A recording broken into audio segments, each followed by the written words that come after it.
बाल विकास विषय में आज हम चॉम्स्की का मनोभाषिक सिद्धांत यानी psycho linguistic theory of Chomsky के बारे में जानेंगे कि चॉम्स्की का मनोभाषिक सिद्धांत क्या है। मनोभाषिक सिद्धांत का प्रतिपादन नोम चॉम्स्की ने किया था। नोम चॉम्स्की इस बात पर बल देते हैं कि भाषा अंतर्निहित होती है, यानी भाषा अंतर्निहित होती है। उन्होंने 1972 में एक पुस्तक लिखी, लैंग्वेज एंड माइंड। चॉम्स्की के अनुसार मनोभाषिक सिद्धांत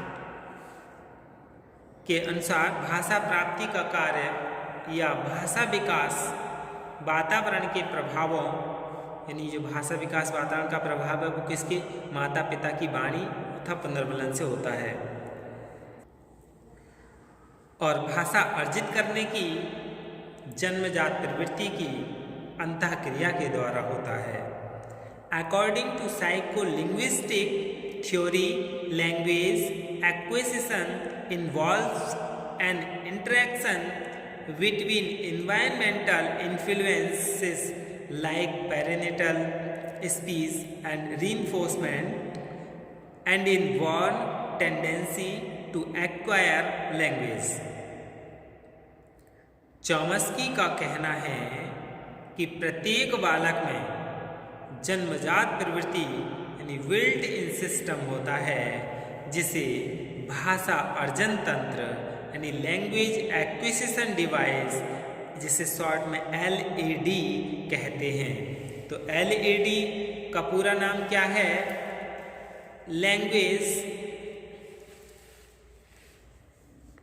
LAD का पूरा नाम लैंग्वेज एक्विजिशन डिवाइस यानी लैड, इसे हिंदी में भाषा अर्जन तंत्र कहते हैं। पूछ लिया जाता है कि भाषा अर्जन तंत्र किसने दिया? नोम चॉम्स्की ने। ये क्या है भाषा अर्जन तंत्र, इसके बारे में जान लेते हैं। यानी लिंग्विस्टिक डाटा, जो भाषा है यहाँ क्या इनपुट हो रही है। LAD यानी बच्चा यहाँ क्या है, प्रोसेसिंग चल रही होती है, भाषा के लिए अर्जन करने का एक तंत्र है। और फिर क्या है, आउटपुट, यानी फिर वो क्या करता है, the ability to understand and procedure sentences. यानी चॉम्स्की का यह भी मानना है कि लैड तंत्र का तंत्र से इस प्रकार संबंधित होता है कि बालक को व्याकरण के नियमों को समझने में आसानी होती है। इसलिए इस सिद्धांत के अनुसार बच्चे शब्दों की एक निश्चित संख्या लिंग्विस्टिक डाटा से अपनी जन्मजात प्रवृत्ति की सहायता प्राप्त करते हुए कुछ व्याकरण संबंधी नियमों का अनुसरण करके प्रोसेसिंग यानी अन्य वाक्यों अथवा शब्दों के अर्थ को समझ तथा उसका निर्माण कर सकते हैं, यानी आउटपुट कर सकते हैं। पहले क्या करते हैं, इसमें जो जन्मजात प्रवृत्ति होती है उसकी सहायता से जो व्याकरण है या उनका क्या करता है, अनुसरण करता है, प्रोसेसिंग चलती है और शब्दों के अर्थ को समझता है। उसका फिर क्या करता है, समझने के बाद निर्माण करता है, यानी फिर आउटपुट देता है। चॉम्स्की का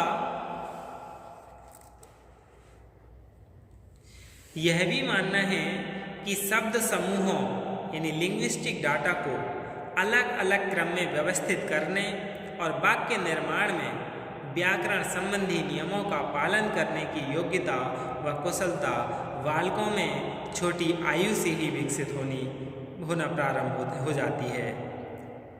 भाषा या शब्दों के अर्थ का सीखना वातावरण के प्रभावों जैसे माता पिता, पारिवारिक जन या अन्य लोगों की वाणी तथा पुनर्वलन पर आधारित होता है।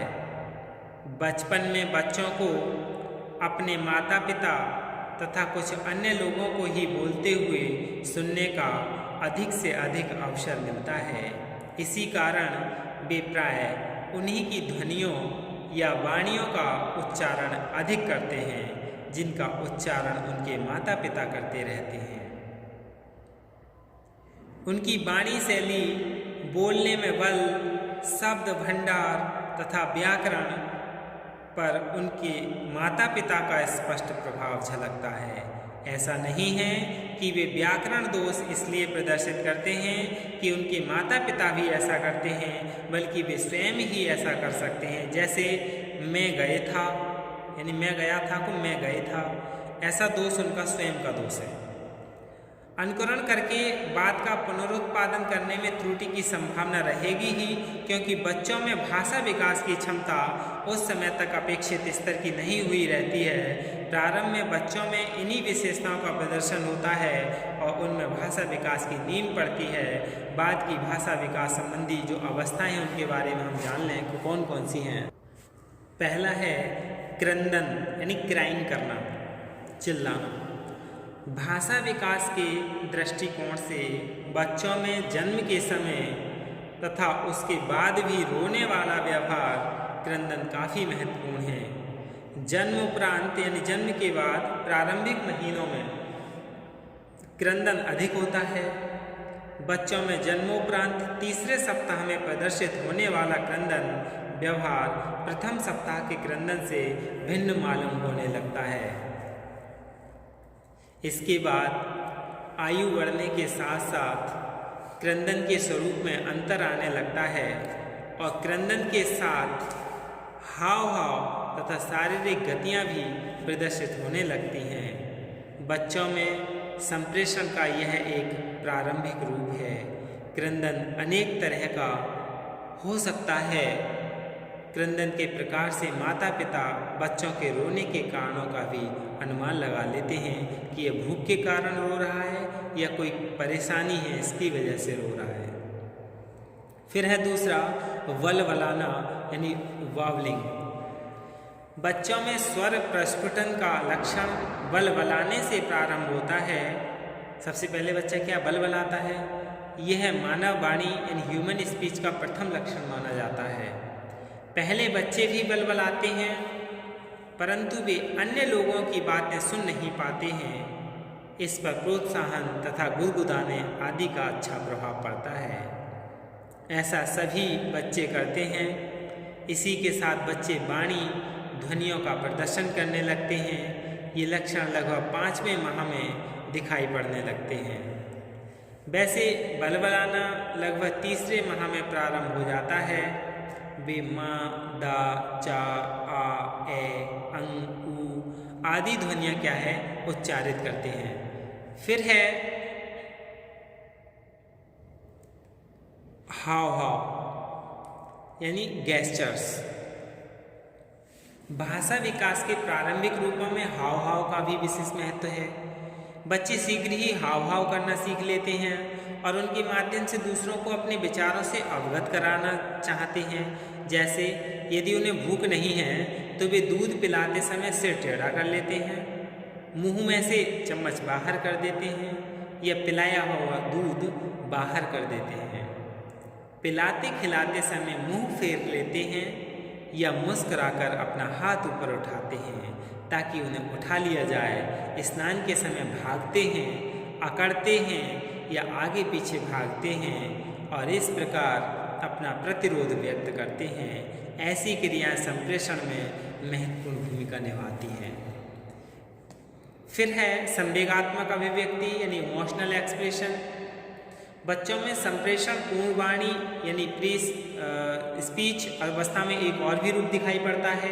इसमें वे अपने संवेगों को अपने चेहरे या शारीरिक परिवर्तनों द्वारा व्यक्त करते हैं। सुखद संवेग की दशा में विशेष ध्वनि, कूजन तथा हंसी आदि प्रदर्शित करते हैं, जबकि सुखद संवेगों की दशा में क्रंदन यानी दुखद संवेग की दशा में क्रंदन और पिनपिनाहट आदि का प्रदर्शन होता है। संवेगात्मक अभिव्यक्ति जो कि माता पिता द्वारा की जाती है उससे भी बच्चों को संवेगात्मक भावों को समझने तथा संप्रेषण करने में सहायता मिलती है। इसके बाद है उत्तरकालीन अभिव्यक्ति यानी लेटर, उत्तरकालीन अवस्थाएं यानी लेटर स्टेजेस। सबसे पहला है बोध या समझ यानी कॉम्प्रिहेंशन। अन्य व्यक्तियों के कथन या निर्देशों को समझने की योग्यता बच्चों में शब्द प्रयोग की क्षमता के पहले ही प्रदर्शित होने लगती है। ऐसे शब्द जिनका बोध बच्चों या किसी को भी होता है उनकी संख्या अधिक तथा शब्दकोश में ज्ञात शब्दों की संख्या कम होती है और इस तरह की विशेषता हर आयु के लोगों में पाई जाती है। जैसे अपने देश में अंग्रेजी भाषा कुछ ना कुछ सभी शिक्षित व्यक्ति जानते हैं। यदि वार्तालाप हो रहा है तो हम एक दूसरे व्यक्ति की बातों को समझ तो लेते हैं परंतु उतना स्वयं नहीं बोल पाते। इससे स्पष्ट है कि भाषा या शब्दों की समझ पहले ही विकसित हो जाती है। इसमें अधिगम की विशेष भूमिका होती है। फिर है शब्द भंडार का निर्माण यानी बिल्डिंग ए वोकेबुलरी। आयु में वृद्धि तथा अधिगम परिस्थितियों का लाभ मिलने के कारण बच्चे धीरे धीरे शब्दों को सीखना बोलना प्रारंभ करते हैं।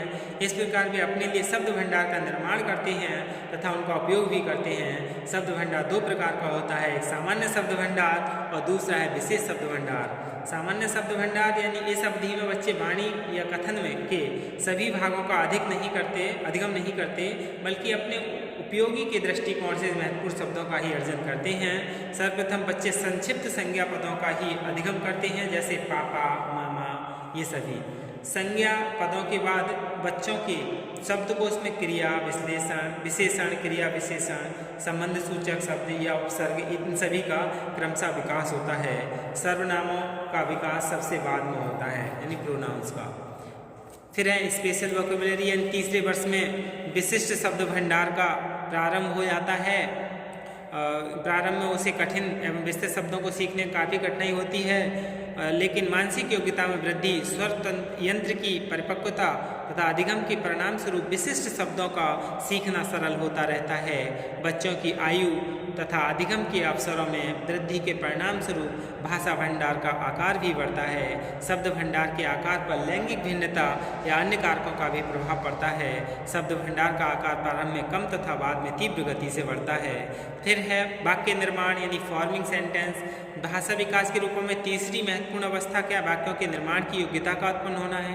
प्रारंभ में बच्चे प्राय एक ही शब्द में अपनी बातें व्यक्त करते हैं। जैसे यदि कोई बच्चा दीजिए कहता है तो इसका तात्पर्य है कि मुझे यह वस्तु दीजिए। इस प्रकार के शब्दों के साथ वह संकेत का हाव भाव भी करता है। वह योग्यता द्वितीय वर्ष के प्रारंभ में उत्पन्न होती है और धीरे धीरे उसकी क्षमता बढ़ती जाती है। इस प्रकार उनमें भाषा विकास की प्रक्रिया पूर्णता की ओर अग्रसर होती है और दूसरे वर्ष के अंत तक वे छोटे छोटे वाक्यों को बना लेते हैं। फिर भी संकेतन तथा हाव भाव का उपयोग होता है। वाक्य निर्माण की 4 भागों में विभक्त करते हैं। जैसे एक शब्द वाक्य की अवस्था द्वितीय वर्ष में प्रारंभ होती है और प्रारंभिक वाक्य की अवस्था या 18वें महीने में उत्पन्न होती है, आगामी 7 माह तक चलती है। और लघु वाक्य अवस्था यानी इस प्रकार के वाक्यों में 3-4 शब्द पाए जाते हैं। यह अवस्था सामान्यतः द्वितीय तृतीय वर्ष के बीच में उत्पन्न होती है, कभी कभी लेट भी हो जाती है 4 या 5 वर्ष तक। फिर है पूर्ण वाक्य अवस्था। पूर्ण वाक्यों के निर्माण की योग्यता तात्पर्य इससे है कि अवधि में बच्चे इस अवधि में प्रौढ़ों की भांति कथन के सभी भागों का उपयोग करके पूर्ण वाक्य बना सकते हैं। इस अवस्था का प्रदर्शन 3-4 वर्षों में होता है। 6 वर्ष की आयु में बच्चों में इस अवस्था का पूरा प्रदर्शन होने लगता है। यही क्या है नोम चॉम्स्की का भाषा विकास का सिद्धांत है। धन्यवाद।